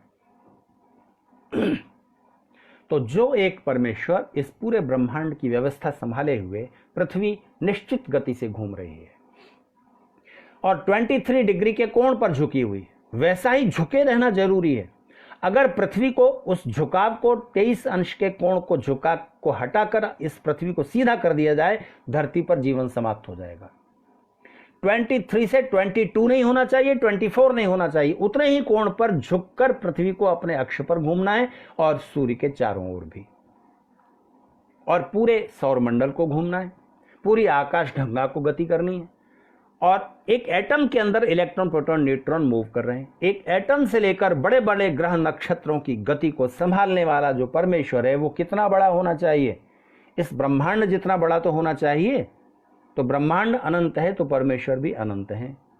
वो अनंत विराट परमेश्वर भगवान श्री राम और भगवान श्री कृष्ण के 6-7 फीट लंबे शरीर में पूरा का पूरा अवतार लेकर आ गया और सारा संसार भगवान से खाली हो गया और अवतार हो गया इस शरीर में, भगवान श्री राम और श्री कृष्ण के शरीर में बाकी सारा संसार भगवान से खाली हो गया, ऐसा मानते हैं आप? पूरा अवतार हो गया क्या? ऐसा तो आप मानेंगे नहीं, मान सकते ही नहीं। तो फिर क्या मानेंगे? तो भगवान के एक अंश का अवतरण हुआ, एक अंश टूटकर वहां आ गया। तो आप ये बताइए, देखिए मान लीजिए भगवान इतने हैं, तो इतना अंश टूटकर अगर यहां आया तो फिर ये भगवान जो रह गया बाकी जगत में वो छोटा हो गया कुछ, क्योंकि इतना अंश टूटकर यहाँ श्री राम और श्री कृष्ण के उसमें आ गया। और एक छोटा सा काम करने के लिए श्री कृष्ण के द्वारा कंस और जरासंध का वध होना है, कौरवों का, और राम के द्वारा रावण का। इतने छोटे से काम करने के लिए उन्हें अवतार लेना पड़ा, जो इस पूरे ब्रह्मांड का संचालन कर रहे हैं। रावण का जन्म जिनकी व्यवस्था से हुआ है, मृत्यु करने के लिए उन्हें अवतार लेना पड़ेगा। हास्यास्पद है, समझदारी की बात नहीं है। कोई भी तार्किक व्यक्ति किसी दूसरे धर्म में पैदा हुआ, अगर इस सवाल को आपसे पूछे, आपके पास उत्तर नहीं होगा, कोई तार्किक उत्तर नहीं। और अवतार का मतलब उतरना। भगवान कहीं ऊपर है क्या? अच्छा बताइए, ऊपर क्या है? सूरज ऊपर है? आपको क्या लगता है सूरज ऊपर है, धरती नीचे? अच्छा चलिए धरती को देखिए, मान लीजिए धरती है गोल, यहां आप हैं, ये अमेरिका है नीचे, तो अमेरिका में जो लोग हैं क्या उनके सिर नीचे लटक रहे हैं? अमेरिका जाइए, आप जाते ही होंगे, तो अमेरिका जाकर आप अपने को नीचे समझते हैं या ऊपर समझते हैं? तो धरती गोल है, इसमें कहीं भी चलते चले जाइए, ऊपर नीचे कुछ नहीं है, सब तरफ आपका सिर ऊपर ही रहेगा, पृथ्वी के गुरुत्वाकर्षण की वजह से, और आकाश ऊपर ही रहेगा। जहां भी जाएंगे सूर्य चंद्र आपको ऊपर ही दिखाई देंगे। धरती अगर चपटी होती चटाई की तरह, तो इस पर चलते चलते जाइए, तो एक किनारे पर पहुंच के आप झांक कर देख सकते होते कि ब्रह्मांड में क्या है, बाकी संसार में, काली जगह में। ऐसा तो कभी होता नहीं, आप जहां से चलते हैं वहीं आ जाते हैं, गोल है। तो आपको क्या लगता है, चंद्रमा पर पहुंचते हैं तो चंद्रमा पर पहुंचने के बाद क्या आप झांक कर देखते हैं धरती को, जैसे छत से आप नीचे सड़क को देख रहे हैं? धरती चंद्रमा की धरती से ऊपर दिखाई देती है, धरती से आप चंद्रमा को देखते हैं वो ऊपर दिखाई देता है। इस पूरे यूनिवर्स में नीचे ऊपर जैसी कोई जगह नहीं है। परमेश्वर सर्वव्यापक हैं, सब जगह मौजूद हैं, ऊपर से उतर कर कहीं नीचे आएंगे ऐसा नहीं है। और ना अंश टूट करके एक शरीर में आ जाएगा 6-7 फीट लंबे शरीर में और पूरा ईश्वर आ जाएगा, ऐसा भी नहीं है। तो फिर अवतार का क्या अर्थ है? अवतार का अर्थ है जो भी व्यक्ति देश के लिए, समाज के लिए, पूरी मनुष्यता के लिए अपने जीवन को समर्पित करता है, परमेश्वर की दिव्य शक्तियां और दिव्य गुण उसके अंदर अवतरित हो जाते हैं और वो फिर परमेश्वरीय शक्तियों के साथ जुड़कर उन विशेष कार्यों को कर पाता है। इतना सा अर्थ अवतार का समझा जा सकता है। लेकिन जब आप ये मानते हो कि ईश्वर अवतार लेंगे पापों की समाप्ति के लिए, अन्याय और अत्याचार की समाप्ति के लिए, तो आप निर्बल और कमजोर कर रहे होते हो अपने समाज को। फिर आपको तो कुछ करना ही नहीं है। हम क्या करें? भगवान अवतार लेंगे, भगवान सब कर लेंगे।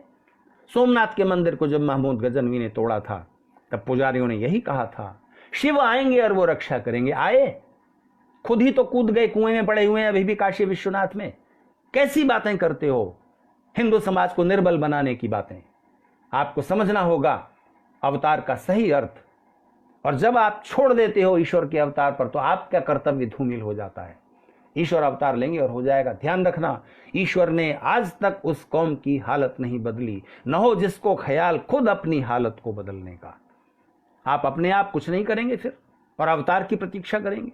मैं तो हैरान रह गया, किसी व्यक्ति ने मुझे कहा कि नरेंद्र मोदी तो ईश्वर के अवतार हैं।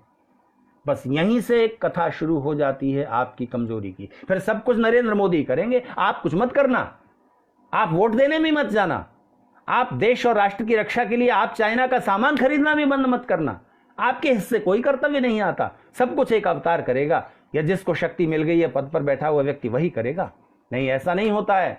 कोई भी व्यक्ति शक्तिशाली होता है जब उसके पीछे जनता होती है, और उसकी शक्ति के कारण ही वो शक्तिशाली होता है। हर एक का, पूरे जनगण मन का सहयोग उसे मिला हुआ है। आपने भगवान श्री कृष्ण का एक चित्र देखा होगा, उनके बारे में एक कथा है, एक कथन है कि उन्होंने गोवर्धन पर्वत को, एक पहाड़ को अपने बाएं हाथ की उंगली पर उठा लिया था। बताइए सच है कि झूठ? आप में से कई लोग कहेंगे झूठ, कई लोग कहेंगे सच। ध्यान दीजिए, ये घटना नहीं है, ये आलंकारिक कथन है। बिल्कुल उठाया था। कैसे उठाया था? ऐसे उठाया था। उस चित्र को कभी ध्यान से देखना। जिस चित्र में भगवान गोवर्धन पर्वत को उठाए हुए हैं अपनी इस छोटी उंगली पर, तो उन्होंने अकेले नहीं उठाया हुआ है, उनके साथ और बहुत से लोग हैं। किसी ने लाठी लगाई हुई है उस पर्वत को उठाने में, किसी ने सिर लगाया हुआ है, किसी ने भुजाएं लगाई हुई हैं, और किसी ने शीर्षासन करके पैर लगाए हुए हैं, सिर नीचे पैर ऊपर करके वो उस पहाड़ को उठाने में अपनी मदद कर रहा है। ये चित्र क्या कह रहा है?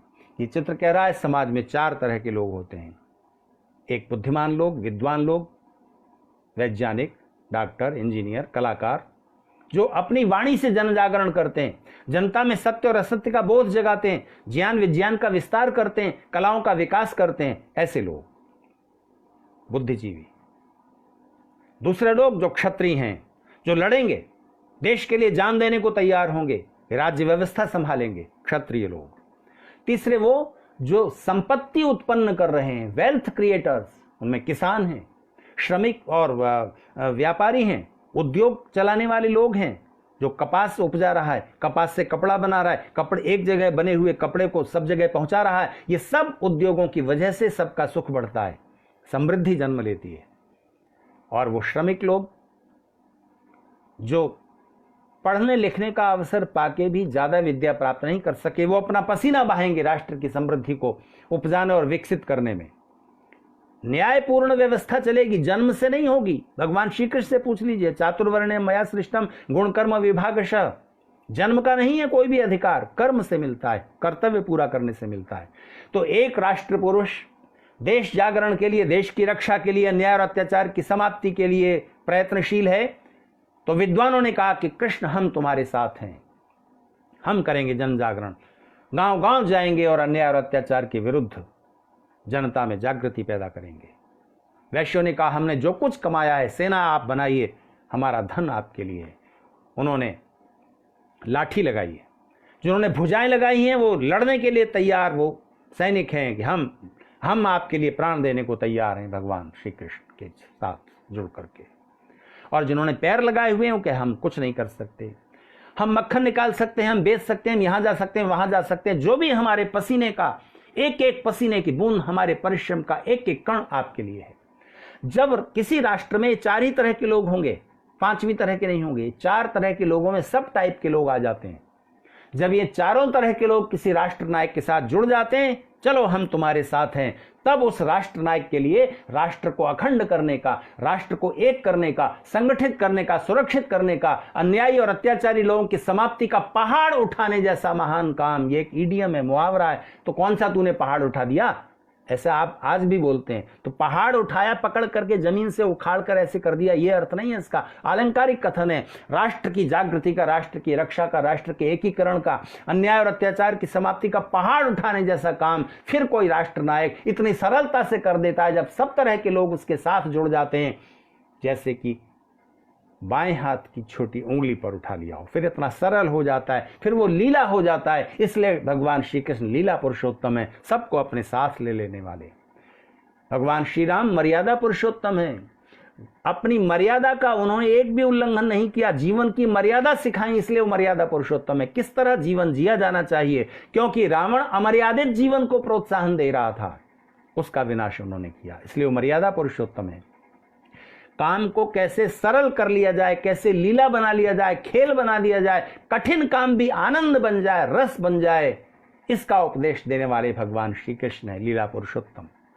आपको काम कठिन तब तक लगता है जब तक आप उस काम में रस नहीं लेते। आपका मिशन बड़ा होते ही किसी विराट कार्य से आप जुड़ जाते हैं, आपका छोटा काम भी बड़ा हो जाता है और वो कार्य फिर आपका रस बन जाता है, फिर वो कार्य बोझ नहीं रह जाता। इसका एक पूरा विज्ञान है। इसलिए भगवान श्री कृष्ण ने योग की एक अनूठी परिभाषा दी है। योग एसोसिएशन, छत्तीसगढ़ योग एसोसिएशन के लोगों का इसमें बहुत सहयोग है, जो एक कार्यक्रम हो रहा है। महर्षि पतंजलि का योग है चित्त की वृत्तियों को रोकना, लेकिन श्री कृष्ण का योग है योग कर्मसु कौशलम, अपने कर्म को इस तरह करना कि वो सिर्फ तुम्हारे सुख का, तुम्हारी आजीविका का हेतु न बने, बल्कि राष्ट्र की रक्षा में भी उसका योगदान हो, समाज के कल्याण के लिए भी वो अपनी भूमिका निभा रहा हो। एक आदमी कपड़ा बेच रहा है, एक आदमी कपड़ा बना रहा है, एक आदमी भैंस पालकर दूध उपजा रहा है, एक आदमी उस दूध को खरीद रहा है, एक आदमी उस दूध से मिठाई बना रहा है, कोई सड़क बना रहा है, कोई बिजली बना रहा है, कोई पढ़ा रहा है, कोई कुछ कर रहा है, कोई कुछ कर रहा है। अपनी आजीविका के लिए कर रहे हो। जब तक सिर्फ अपनी आजीविका के लिए कर रहे हो तब तक आपका कार्य छोटा रहता है, को लोकार्पित कर देते हो। कर्म का कौशल ये नहीं है कि आप अपने अच्छे से मिठाई बनाई, आपने ये सोचकर मिठाई बनाई कि मैं मिठाई बना रहा हूं, कितने लोग इसका स्वाद लेंगे, इसका रस लेंगे। तो दूसरा आपके कॉन्सेप्ट में होता है, दूसरे का सुख आपके मन में होता है। वैसे ही आपका कार्य विराट बन जाता है, यज्ञ बन जाता है, पुण्य बन जाता है, ईश्वर की भक्ति बन जाता है। इसलिए भगवान श्री कृष्ण का कहना है, स्वकर्मणा तम अभ्यर्च्य सिद्धिं विन्दति मानव। अपने कर्म से ईश्वर की अर्चना करो। एक डॉक्टर के चैम्बर में दर्द से तड़फता हुआ एक मरीज प्रवेश करता है। डॉक्टर के मन में पहली भावना क्या है कि इससे मुझे फीस कितनी मिलेगी, बस यहीं ये काम कलुषित हो गया, ये काम छोटा रह गया, आजीविका ही एकमात्र रह गई, इलाज करेगा, फीस ले लेगा, बात खत्म हो गई। उस मरीज का इलाज करते हुए डॉक्टर के मन में पहले यह विचार आता है कि मैं कैसे अपनी सारी योग्यता और बुद्धि लगा करके इस मरीज की पीड़ा ठीक कर दूं, इसका दर्द कैसे दूर कर दूं। ये भाव पहले, फीस तो लेनी ही है पर वो भाव बाद में। पहला है भाव, पहली भावना है उस मरीज का दर्द ठीक कर देना। ऐसा करते ही उसका एक कार्य विराट बन गया, पुण्य बन गया, यज्ञ बन गया, भक्ति बन गया। इस भाव से काम कीजिए। एक सफाई कर्मचारी भी जब अपने काम को या तो रो रो के करे कि मेरे हिस्से में काम आया, या ऐसा सोच करके करे कि मैं अगर सफाई नहीं करूंगा कितनी बीमारियां फैलेंगी, वैसे ही पूरा समाज उसके चिंतन में आ जाता है। वो अपने कार्य को विराट रूप दे देता है और उसका झाड़ू लगाना भक्ति बन जाता है। ये श्री कृष्ण का विज्ञान है, ये उनका योग है। कर्म को इस तरह से करके देखिए, आपका काम सरल भी हो जाएगा, सरस भी हो जाएगा। आप तनावों से मुक्त होकर काम करेंगे। समत्व योग को सीख लीजिए। समय ज्यादा हो रहा है इसलिए मैं इस पर ज्यादा चर्चा नहीं करूंगा। बात सिर्फ इतनी समझने की, ये हिंदू समाज अपने राष्ट्र नायकों के विराट स्वरूप को कब समझेगा। उनके चरित्र पर जो कलंक लगाए गए हैं उनको स्वच्छ करने का काम महर्षि दयानंद सरस्वती ने किया है और उनके अनुयायियों ने किया है। इसलिए उनके साथ जुड़कर उस विचारों को स्वीकार करके उनके संदेशों को समझिए और अपने सामाजिक जीवन का अंग बनाइए। किसी अवतार की प्रतीक्षा करते रहोगे कि वो आएगा और तब पाप दूर होंगे, नहीं। हम अपने जीवन से, अपने कर्तव्य से राष्ट्र यज्ञ में आहुति दें और समाज के लिए, राष्ट्र के लिए जो भी कर्तव्य हो सकता है। सीमाओं पर तो लड़ रहा है सैनिक, राष्ट्र की रक्षा के लिए हम एक छोटा सा काम कर सकते हैं। अपने प्रोफेशन को, अपने काम को पूरे समाज के लिए, समाज का हितकारी समझ करके करें। और अगर समय आए, आह्वान हो अगर राष्ट्र नायक की ओर से कि चाइना का बनाया हुआ सामान नहीं खरीदना है, ठीक है, नहीं खरीदेंगे। इसका मतलब ये नहीं कि अभी जो आपने खरीद लिया उसको आप तोड़ दें। अभी तक जो आप खरीद चुके उसका फायदा तो शत्रु देश जो उठाना था वो उठा चुका, वो तो उसने ले लिया। वो फायदा तो आपने टीवी खरीदा चाइना का बना हुआ, मोबाइल खरीदा चाइना का बना हुआ, तो उसकी कीमत तो आप चुका चुके और वो फायदा चाइना को चला गया, उसे आप वापस नहीं ला सकते।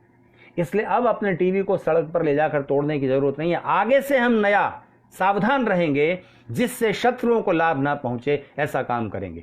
आंतरिक रूप से संगठित कीजिए। भगवान श्री राम वन में जाकर रहे, उन वनवासी लोगों को अपना बनाने के लिए ईसाई मिशनरी देश के वनवासियों के बीच जाकर रह रहा है। आप क्यों नहीं पहुंचते? कोई हिंदू धर्मगुरु बड़े बड़े शहरों में जाता है, बड़ी दक्षिणा लेता है, राम की कथा करता है, वनवासी क्षेत्रों में कभी कोई गया?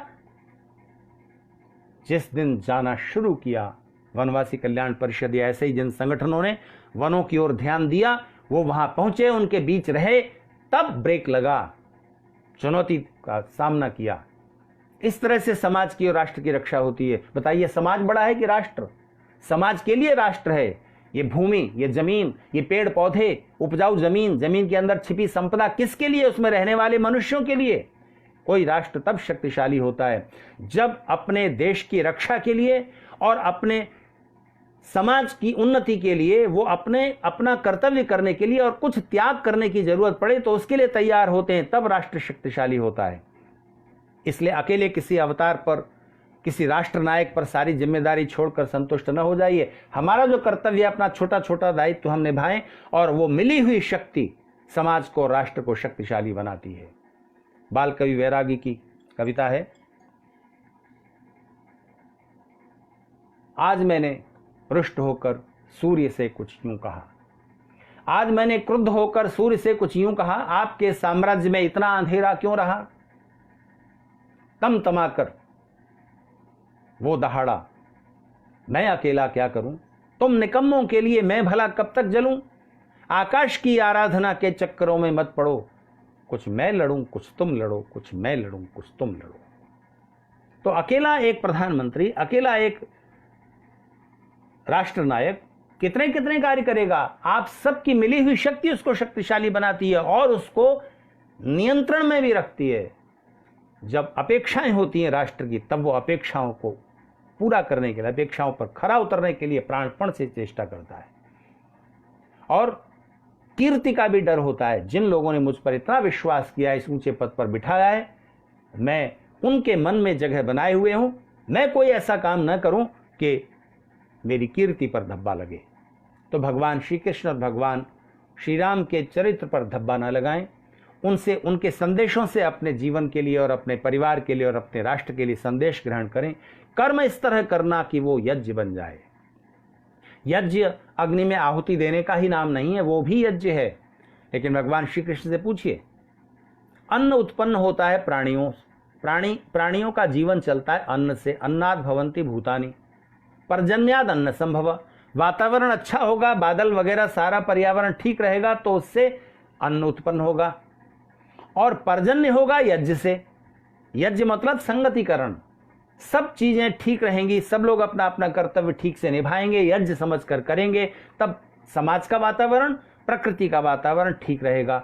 और यज्ञ किससे उत्पन्न होता है? यज्ञ कर्म समुद्भव। तो हमारा कर्म यज्ञ बन जाए, भक्ति बन जाए, पुण्य बन जाए, आनंद बन जाए। इस भाव से अपने कार्य को कीजिए, राष्ट्र से और समाज से जोड़ दीजिए। भगवान श्री कृष्ण की जन्माष्टमी पर इन संदेशों को समझें, स्वीकार करें और अपने समाज का हिस्सा बनाएं। अपने सामाजिकता को और उस समाज की शक्ति को जगाने का संकल्प लेना है। श्री कृष्ण जन्माष्टमी केवल खीरे के अंदर से शालिग्राम का एक छोटा सा पत्थर निकालकर जन्म हो गया श्री कृष्ण का, इससे काम नहीं चलने वाला। हमारी नई पीढ़ी के बच्चों के मन में श्री कृष्ण के संदेश उतरें। अपने अतीत, अपने इतिहास के प्रति उनका स्वाभिमान जगे। श्री राम और श्री कृष्ण के प्रति उनकी आदर की, श्रद्धा की भावनाएं गहरी हों। ये तब होगा जब हम उनके निर्मल चरित्र को उनके सामने रखेंगे, उनका संदेश उनको समझाएंगे। आप में से किसी के बच्चे को गीता का कोई एक श्लोक याद है? श्री कृष्ण के चरित्र के बारे में कुछ बातें मालूम है? और किसी मुसलमान के बच्चे को, किसी ईसाई के बच्चे को उनका अपना अतीत, अपना इतिहास पूरे गौरव के साथ स्मरण है। आप यहां पर कमजोर हो जाते हो। इसलिए आपको विजयी होना है, आगे बढ़ना है। इससे आपको अपने अतीत से शिक्षा लेनी होगी, वो अतीत जो गौरव से भरा हुआ है। भारत स्वाभिमान किस लिए है? भारत स्वाभिमान का मतलब होता है भारत के प्रति जो स्वाभिमान का भाव है, मैं किस पर अभिमान रख सकता हूं।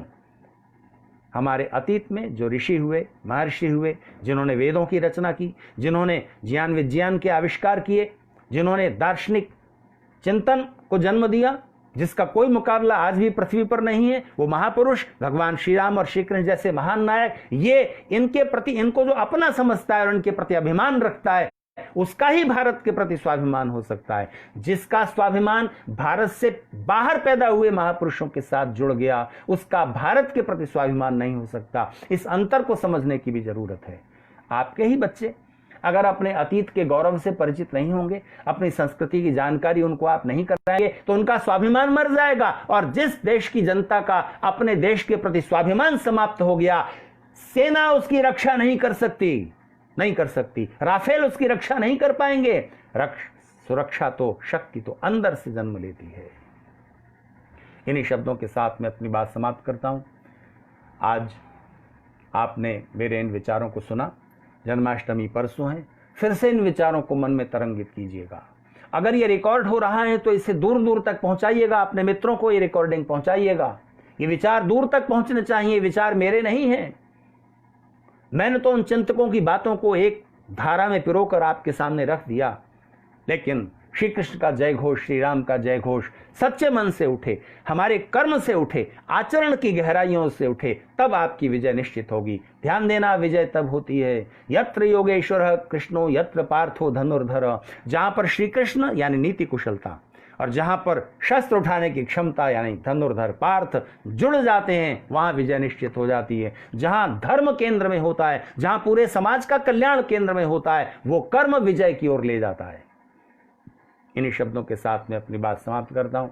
आप सबने जिन्होंने दूर दूर तक मेरी बातों को सुना है, इतनी देर तक धैर्य से, आपके प्रति भी धन्यवादी हूं। और जो लोग इस आयोजन में, जिन्होंने इस आयोजन को प्रारंभ दिया और मुझे जोड़ा आपके साथ, सम्मान श्री राकेश दुबे जी, भारत स्वाभिमान को जो संचालित करते हैं छत्तीसगढ़ में, रायपुर में, श्री नरेश झारिया जी, पतंजलि योग समिति से जुड़े हुए, श्री राजेंद्र अग्रवाल जी, वैदिक सत्संग समिति से, और भी जो उनके कार्यकर्ता वृंद हैं, उनकी टीम के जो भी कर्मठ सदस्य हैं, उन सबको मैं धन्यवाद देता हूं। आप सबका फिर से आभार और धन्यवाद।